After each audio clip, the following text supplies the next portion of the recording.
Wrestling with WWE NXT Heatwave. Took place last Sunday in Lowell, Massachusetts at the Lowell Memorial Auditorium. There's no attendance attached to this, but let's see if there's a capacity to this bitch. Capacity is 2,800. So let's assume it was somewhere around there. Yeah, and I do think that this was.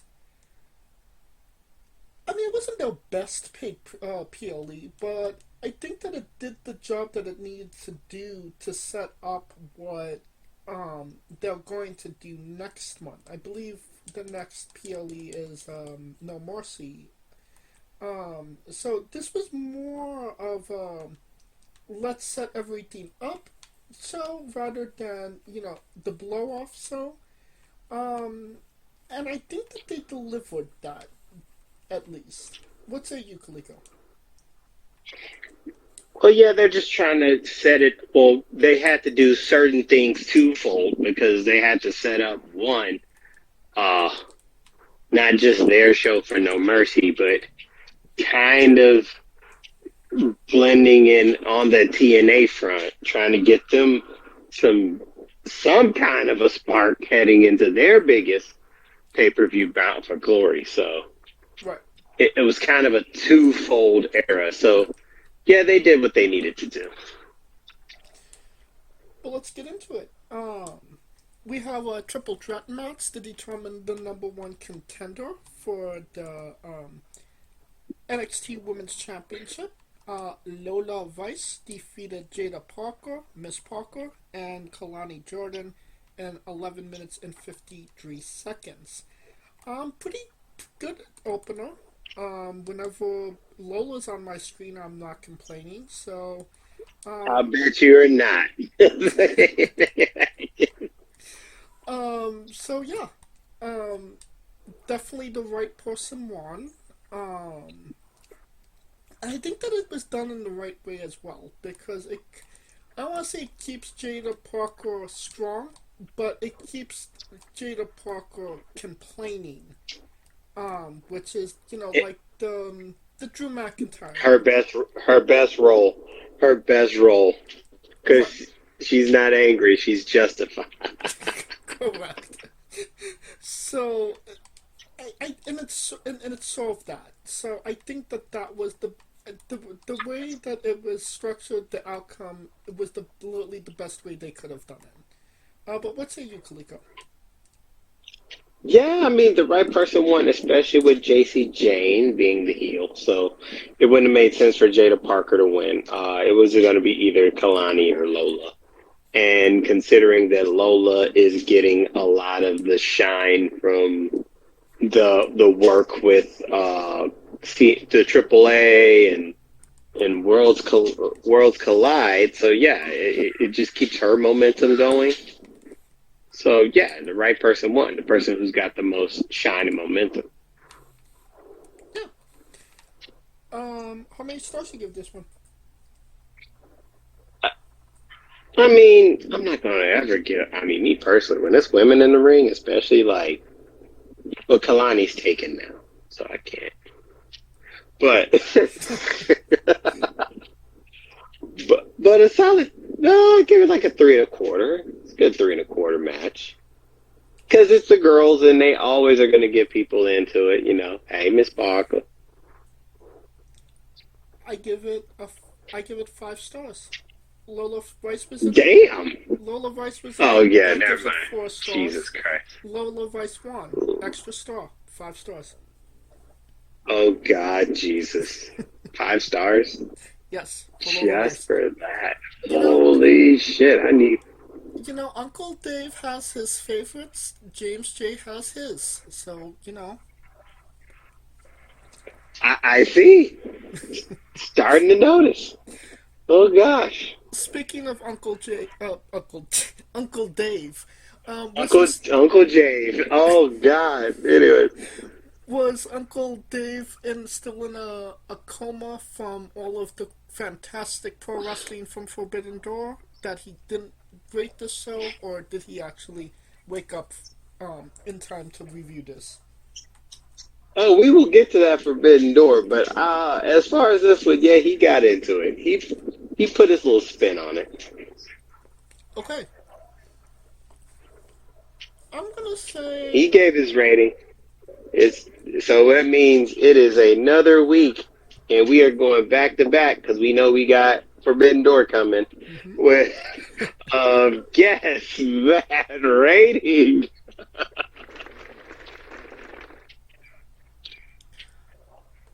I'm gonna say 3. Lower. 2 and 7/5. 2 and 7/5. Okay. Look at you starting off. You're starting to figure out his tendencies when it comes to the WWE. I kind of feel like the first matches, I'm always taking the temperature of, it's to kind of feel out where he's going with this. So, yeah. Obviously, I'm a little bit more on tune with Dave right now. Alright, NXT Tag Team Championship match. Dark State, Dion Lennox and Oasis Griffin defeated Honk and Tonk in 10 minutes 16 seconds. Dark State, your new NXT Tag Team Champions. I do feel like this. I mean, it was an okay match. I mean, a lot of gaga, a lot of interference. Um, I feel like they're kind of beating a dead horse when it comes to Dark State. Like, they want it to work so badly, and it's clearly, drowning slowly, in my opinion. Um, Mm-hmm. I mean, I would assume that this is kind of their last ditch efforts to make it work. I don't feel like it was worth it to, take the titles off of Hank and Tank for it, but, I digress. What say you, Kaliko?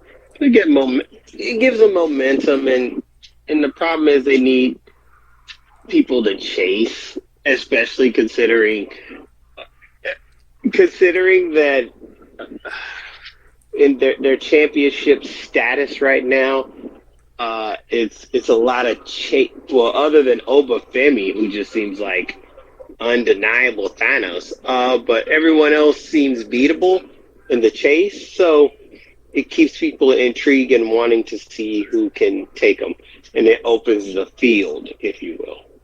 Now, I don't think Hank and Tank should have lost because it makes no sense of giving them the titles just to take it off. Um, you had them go through, they just got them. So it's like, okay, what was the point then? Right. So, I mean, that's the only bad thing about it. I will say this: there aren't necessarily a lot of viable tag team competitors, to go up for the tag team titles. I mean, I could make the argument the only reason Fraxium was as tag team champions as long as they were was because there was legitimately no other tag teams that could, take Yes, them. they were they damn near the longest rated tag champions because they were the only tag team in the fucking roster. Legit tag team, not the two single motherfuckers put together. Right.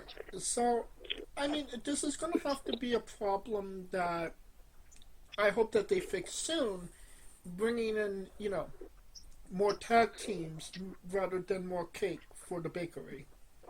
But I mean, but the cake is getting the asses in the seats. Ain't nobody coming to see it. Hey, I'm sorry. Don't give me. I love Hank and Tank, but when Vakir was there was Vakir and everyone else. That was about. I mean, that 6-woman tag team on NXT this week, the greatest main event of NXT ever of all time. I think that match may have trumped my love for Undertaker versus Shawn Michaels WrestleMania 25. Oh gosh, Chef's kiss. no. Goddamn whole bakery out there. He had the dozen out there. The baker's dozen. A baker's dozen, goddamn it. See? How many stars you give this one? I, 2.5 because I just don't think Dark State should have won. I get if any time they should have won it was when they were super hot, like when they first got there and they were mad hot. But now it just seems like like you said, it just seems like they're just trying to hold on to something. Because Dark State it's not as mysterious as it once was. I get it. They wanted to make a shield out of these four guys. Nobody gave a shit. And now they're just kind of trying to salvage what they can. Well, because it was 4 WWE guys. Because it was 4 WWE guys instead of 2 indies and a WWE guy. Because everybody knew Rollins and Ambrose. Everybody knew their history. And they were able to be the indie darlings that everybody kind of fawned over. There was nobody there to fawn over. I mean, you're not... no disrespect to the guys, because, legitimately, you can see that they're really trying their best to do, what they can in that ring.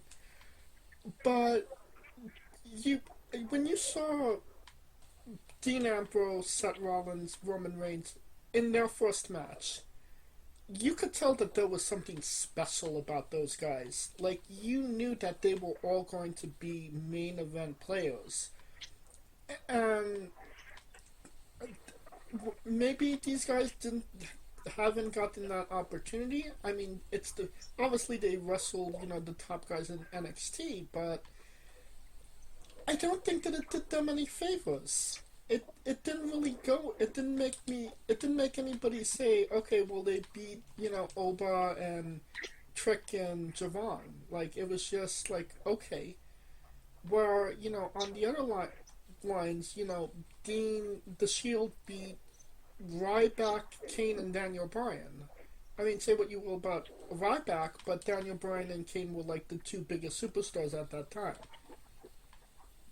And because 2 of the biggest wrestlers. because the story of that was more of the distrust and dysfunction of the 3 of Javion, Oba, and Trick, because they all been beating each other's asses for the belt. Right. So that was more of the storyline than the cohesion of Dark State. So it made it just of course you won because they all don't like each other. No, but had they done it like individually, I could see your point. Like had they beat if Oba took the pin, maybe that would have been. You know what I mean? Yeah. But Javion taking it is like, okay, it's Javion. No disrespect to Javion. No. I'm not meaning it in a disrespectful way, but he was like the weak link of the group, if that tag time. So not knocking his talent, just saying he was the mark. I think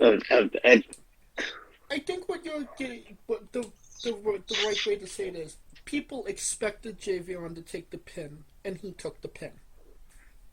Exactly. All right. To my rating, I give it a 2. It was an okay match. The wrong person won, in my opinion.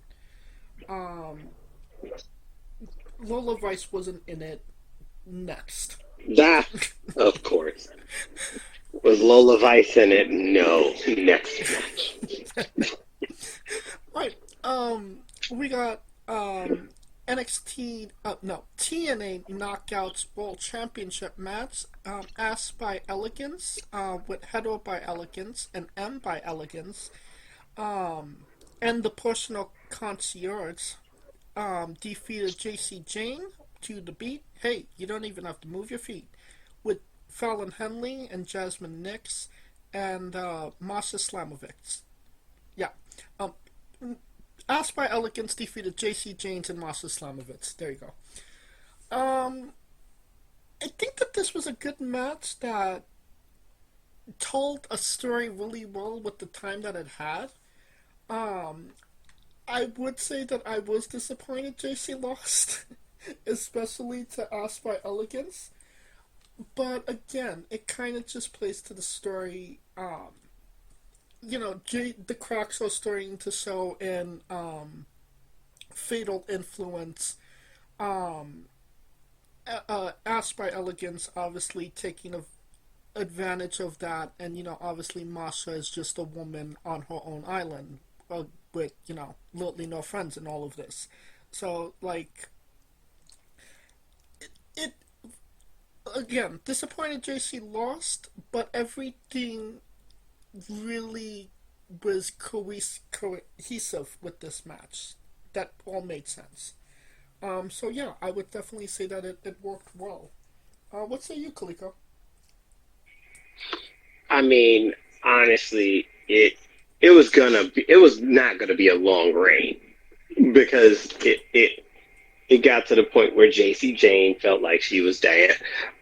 With fatal attraction, fatal influence. It to me, it felt like Diana Ross and the Supremes. Like JC got it, and she thought she's Diana Ross, and all the other girls are the Supremes, and they like, oh hell no. So you take someone who's already unlikable, very beatable,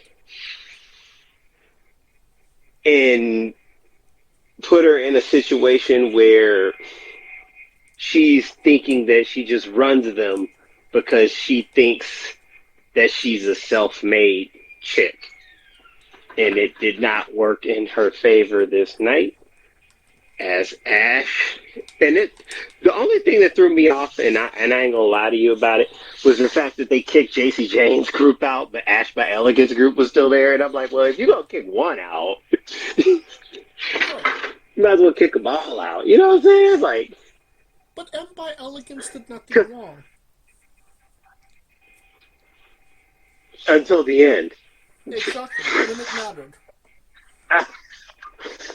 So that means either Fatal Influence, either Nix and Henley were bad homies on purpose, which seems to be the case. It seems meaning they were just bad. It does. It seems like Jasmine horrible homies. Jasmine Nick is looking to be a bad homie because she's been she's been backtalking JC, and not. I mean, putting part for JC at this point. If JC's a beatable champion, then what does that make Jasmine? Because she usually takes the pin.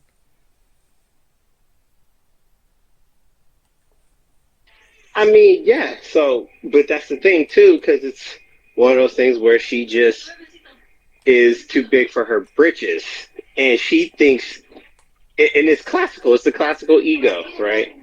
She thinks she's up there, and everyone else is down here. When in actuality, she's more level than anything. If this is all kind of done to make Jasmine Nix, a sympathetic babyface, or try and get Nix on as a babyface, I'm sorry to say it, but I definitely don't see it. And if they do try to put Nix on her own, I do see her drowning rather than flourishing. So I don't know who's going to take that title off of JC. I do think that it's probably going to be in the next couple of months or so, but it being Jasmine Nix, I don't see that being the case. I don't think it's going to be Jasmine Nix, but I think, here's what I think. I think the betrayal of Fatal Influence is going to cause the infighting between Fatal Influence. It's going to be just like a three-way rivalry between them more so than Nick's beating JC Jane, because I can totally see Lola winning the title and JC's like, where the hell were you guys? Right. And that's where it all comes, and that's where it starts, right? That's where the rivalry kicks off. No, I agree. Um, Of course, because it's Lola Vice, and you love Lola Vice. We get it. We get it. We got you. Yeah, I yes. feel you. How many stars you give this one? Honestly, the story made sense. Everything made sense. The downfall made sense. It all made sense. So to me, it made story. I think it's a 4 personally because it all makes sense. Everything that they did made sense. JC Jane's short title run makes sense because she once she won it, she got more worried about not losing it and being dominant. Right. It made sense for for honestly Masha to take the pin. And honestly, congratulations to Dana Brooke. Man, that girl put in work. She finally became a champion. And it's funny because I saw before I jumped on the show, there was a pic that showed her with all the women in NXT. And it was like, finally, they're all, this picture has everybody that's a world champion. And Dana Brooke caught hell, man. She caught some heat, honestly, because people thought she couldn't wrestle, even though, she was vehemently trying. And to me, that perseverance paid off for her. So I'm happy for her in that regard. Yeah, one of the rare instances where a former WWE contracted wrestler doesn't get, a contractually obligated women's title run in TNA. Yeah, she basically had to get it from the mud. Literally from the mud. No shade to Dana. Congratulations. Like I said, I was upset that if it wasn't going to be JC, it was going to be Masha for me, but, I digress. Of course it was going to be Masha. See, look, Masha, Lola, just all of you girls anyway. But, I mean, Masha is because she's been on the show, so have to Of support the course. guest. Of Uh, course we support Masha. We support Masha. you didn't support Masha at Rebellion. I was just playing devil's advocate, man. You were, I was just trying to get cheap heat. Cheap heat. okay, no, I actually agree with you. I give this 4 stars as well. Like you said, everything worked, everything made sense. Um, it played to everybody's strengths and everybody's stories, which you don't necessarily see in every match. So yeah, it worked. Um, I don't think Uncle Dave was as favorable as we were. Wow, you don't say. I'm gonna say 2 and 7 fifths. Damn. What the hell? Like, Really? you cheating. I swear I didn't. I'm just that in tune with Uncle Dave at this point. See, chat, we gonna have to we gonna have to make him do it blindfolded. Um, we have Blake Monroe defeating Jordan Grace in 12 minutes 47 seconds. Um, I don't know why, but this match didn't really do it for me. And it's not taking anything away from either girl. But I just didn't maybe feel as invested as I necessarily could have been. Um, I also I will say this: I'm not the biggest fan of Jordan Grace. Never necessarily have been a big fan of Jordan Grace. Um, but What? Big Mama Pump? No. I'm starting. No. I'm starting to feel, kind of bad for her at this point because how many? She's been on almost every NXT PLE of this year, and she's literally has gotten no W's on them. Um, you know, and if you're going to promote somebody as your juggernaut, and she is aesthetically a great force, I would imagine you would get a couple more W's than you actually have. Um, I could also make the argument that Blake didn't necessarily need the win on this occasion. Like Grace could have won, and then Monroe could have gotten her heat back, after the bell rang, or the next night on NXT. I don't know. This just didn't make as much sense to me as it could have. What say you, Kaliko? Maybe you saw another I match. mean, no. Well, the only way I can think it would make sense is that if it, um, because Jordan has been placating to the the bullying and self doubt in herself, right? So it's almost like through either no circumstance of her own or just extremely bad luck that she's heading down that self doubt era, right? Because of the simple fact that we know that if she gets the title, she's gonna be up there in range, right? Like So multiple I rings, think it's or huh? how long she holds it. Yeah, like as far as like how long she holds it. Okay. So I think to me it's almost kind of like the female Sami Zayn route where they want you to be emotionally invested in her to succeed. I'm sorry to say this, but isn't she too big to have the sympathetic baby face route? Well, I can see that, but the problem is they've been playing placating that angle of her childhood a lot. So that tells you that they want you to be emotionally into her along more so than being because she's this specimen. Because if she was just a specimen, she wouldn't be a face. She'd be a heel and just go around whooping motherfuckers' asses. And I think that might Because actually be because what. she's not too far. She's not too far from Oba Femi when it comes to like possibility of physical dominance. Right. And I wouldn't necessarily say no to a Jordan Grace heel run.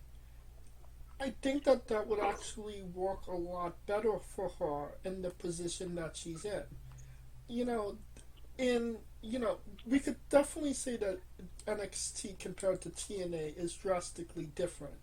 The girls are a little bit more rough and tumble, a little bit bigger, a bit more aggressive on on TNA.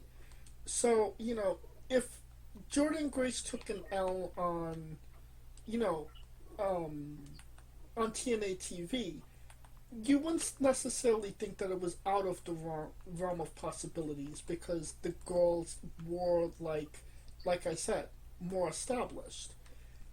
NXT though, not everybody.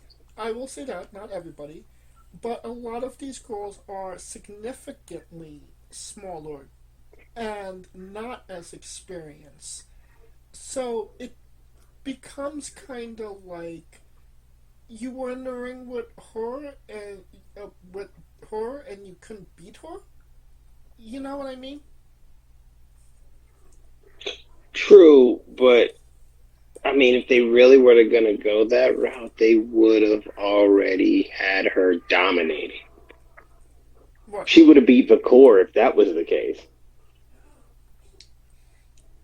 I mean, honestly, if they would have, I mean, she would have been the biggest heel in the company if she beat Vakor. I mean, obviously that honor goes to JC. Not, I mean, not really, but but the right. I mean, that's my point. If they were gonna do it, they would have had made her heel and just been like whooping everybody asses because it would have made sense if she won and had the momentum being this bad guy, not giving a damn what you think, and I'm here for the title. But they're not presenting her in that that frame. Right. They're presenting her in the I was so self doubt about myself and I did all this to get rid of the naysayers, and it's almost where she's kind of still not over the psychological aspect of it, which let Blake win because she played the psychological aspect of it, She is if the that makes woman from sense. hell. Yeah. You see what I'm saying? So that's my point. I think that's the point I'm making.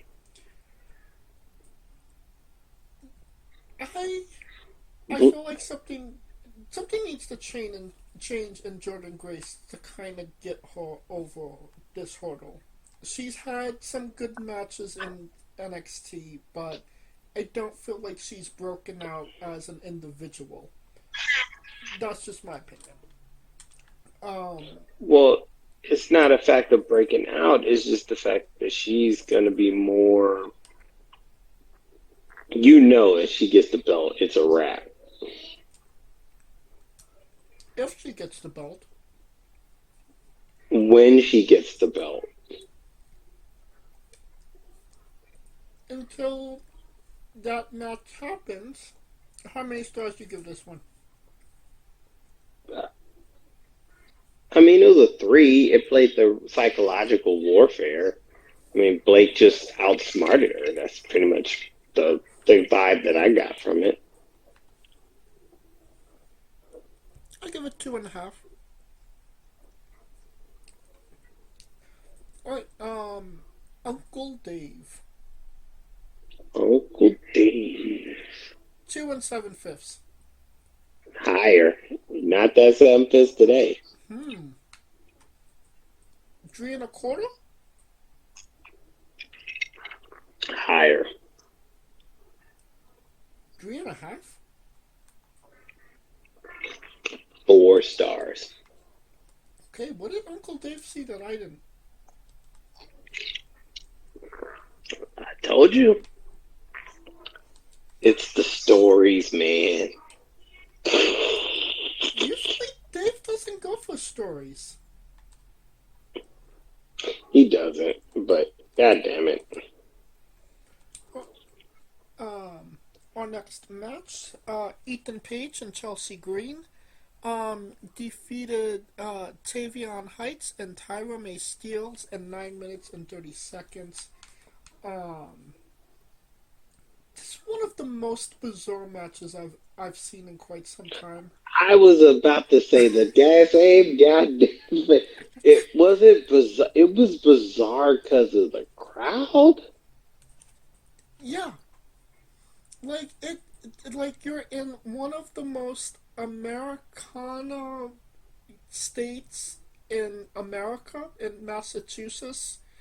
You have two, one former Olympic gold medalist, two Olympians that represented America,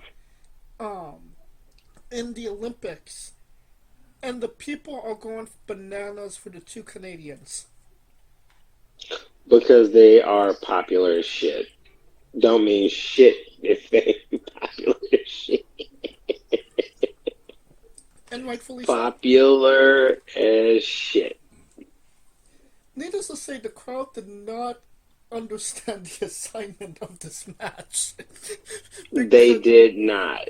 And I felt bad for Tavion because you could tell he was like, the crowd is not understanding this. You could, his body language was like, why are they not understanding the assignment?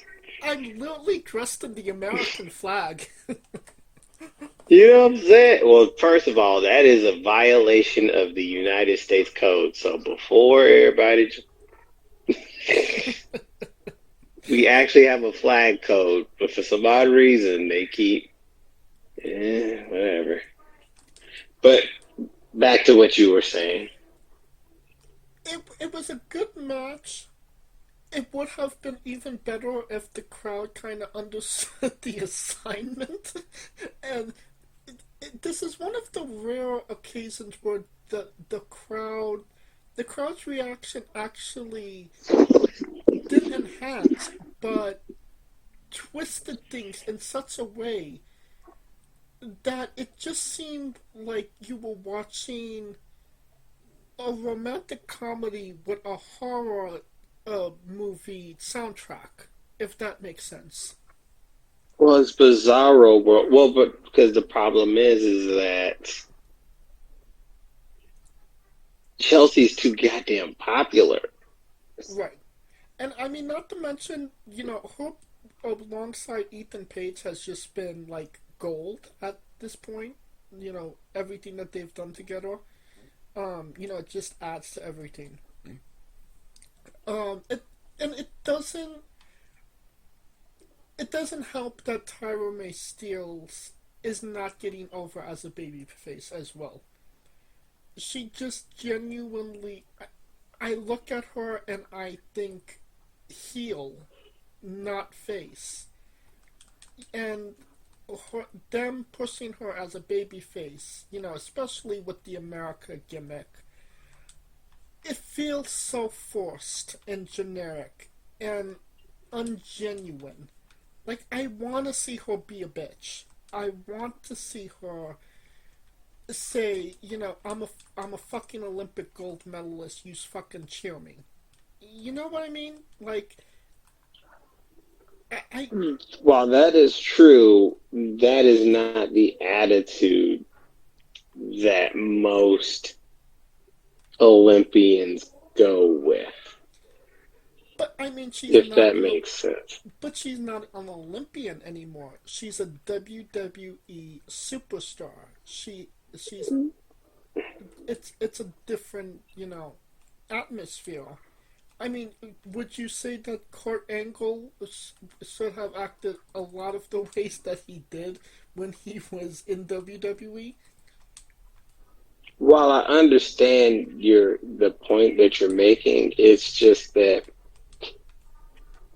they thought the problem is they put two people that are trying to be up and coming, and they put them against the most, even though they're heels, they are popular heels because they have the gift of gab. And to me, that superseded practically everything, to be quite honest. It definitely didn't do Tavion any favors in this match. Yeah, Um, it did nobody favors. That's my point. It did. I'll put it this way. It did. Well, how can I put it? The favor was more for it was meant to elevate Tavion, but yeah, he's too popular. Ethan Page is too popular. Chelsea Green's too popular. It just wasn't gonna fly.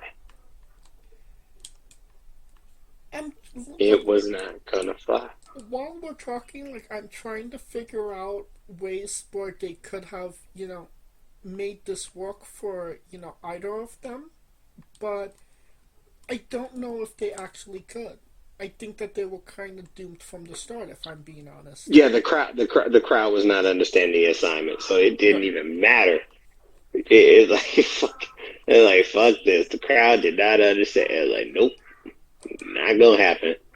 I don't give Well, a fuck what you say. We cheering for these motherfuckers right here. well, I think Despite everything, I do think that the right team won, and I do think that they won in the right way. So at least that was something. Chelsea getting Well, the outside interference into the unprettier, getting the dub on Tyra May. That made the most sense out of everything to me. But what say you? I mean, it's not the talent fault. It's just, hey, man, it just was not working. The crowd was just not going. The crowd was not here for it. If you will. You know, like I said, if I was like I said, I was trying to come up with scenarios where things actually maybe, you know, they could turn it around. That could have been the moment where Tyra May was like, "You set up to the crowd, like you should be cheering me. I'm your gold medalist. Get the heat from the That crowd." that was that, but that's the thing. You can't you want that, but here's the issue that comes with that is that that'll defeat the purpose of even having the bad guys there in the first place. Because I mean, they're already getting cheered, but it's just gonna make them get cheered even more. Right. I mean, if it's a lose lose, at least don't look like a complete asshole. I mean, but that's good. But the crowd was gonna take it more asshole ish. They were gonna just act more asshole ish. Is my point? That's the point I'm making. Like, It, there's clearly all I'll say is this: there's clearly a reason why Jasper Troy is in the position that he's been in on NXT right now. Obviously he's been featured quite a bit um, on NXT with a couple of high-profile matches, and this is literally Tyra May Steele's second match in what, maybe like 3-4 months. So it just kind of shows you where the LFG alumni are standing right now. well, the LFG alumni are gonna be stuck in a bad hole because I still look at this as Tough Enough, and I can't remember the last Tough Enough winner that was just like uberly great. It's always been the people they didn't win Right. that, that actually can't pan out better. Oh, always. Um, how many stars you give this one? I mean, it was doomed to start. The crowd just took it out too, because I mean, it, I could see them thinking that they were going to win, and they had to call an audible mid match. If they actually did do that, kudos to them. Um, I'll give this 3 stars. Um, Bad situation, but the right people won in the end in the right way. So can't knock them for that. Uncle Uncle Dave. This is interesting. Uncle Day. This is definitely interesting. 3 and a quarter. Survey says lower. 2.5. 2.5. God damn it, you cheating. I swear You're I'm not cheating. cheating. I only cheated once, and I told you when I cheated. I'm not cheating. How dare you? How dare you cheat, sir? That brings us to the main event, the last match. Um, Oba Fleming defeated Javon Evans, I say, to retain the NXT Championship in 17 minutes and 43 seconds. Um, Not gonna lie, this kind of all worked for me. Um, Javion bumped for Oba. Oba, took some bumps from Javon to make him look good. Um, I low key liked the finish with the low key dusty finish. Dusty finish. Yeah, and the see, and I think that this is why they did it. When he got that 3 count, the crowd popped for him.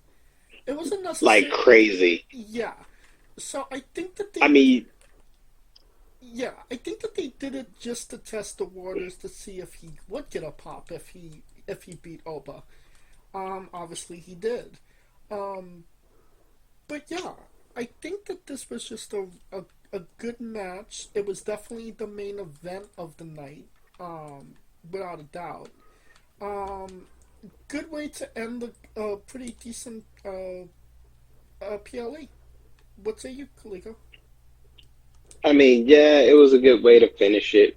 Honestly, it also gives Javion a reason to get the rematch because that's the biggest key. Like he's been he's been out of it, and he's been like this lovable loser.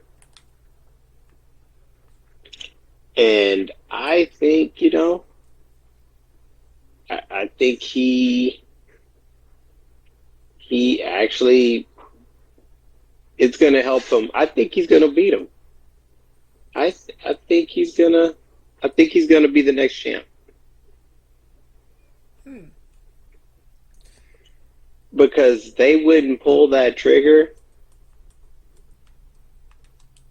if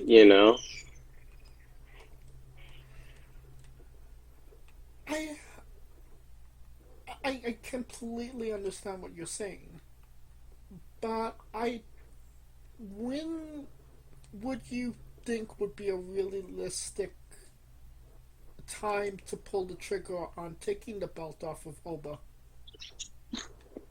they're gonna have to because it's gonna be it's an attrition that he's a champ with no challenger. And I mean that's been the story since he's won the title. Yeah, but the feeler they wouldn't have done that Dusty if they didn't think about taking it out of him. But do you want him to go like a year as champion? Do you want him to fall short of that? Like from their perspective, from their side of things, like where where should Oba fall on that totem pole when it comes to his reign? I mean, it's with him. It's complicated because it's clear that he's dominant. It's just that he doesn't have a roster to dominate Right. unless they give him one last time with Trick. And I, I, because the closest person to give him hell other than Javion was Trick. Right. So, I mean, it's either Trick or Javion at this point. Those are the only two people that you see in the title picture. You got a I couple of people here and there, but for the most part, they're not I mean Ricky content. is They're not. They're not a threat in the way. Ricky Starks could, but I, until I see it, because I've seen Javion and the way that they position Javion. Do you think that they would do that with Ricky? well. I could see like this is how I could maybe see it going. Ricky becomes a heel and beats Opa for the title. Opa goes to the main roster. Javion and Ricky start, messing with each other.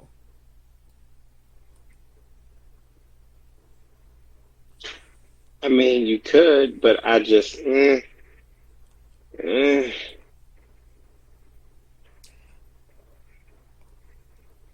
Do you think that we're going to get a pin?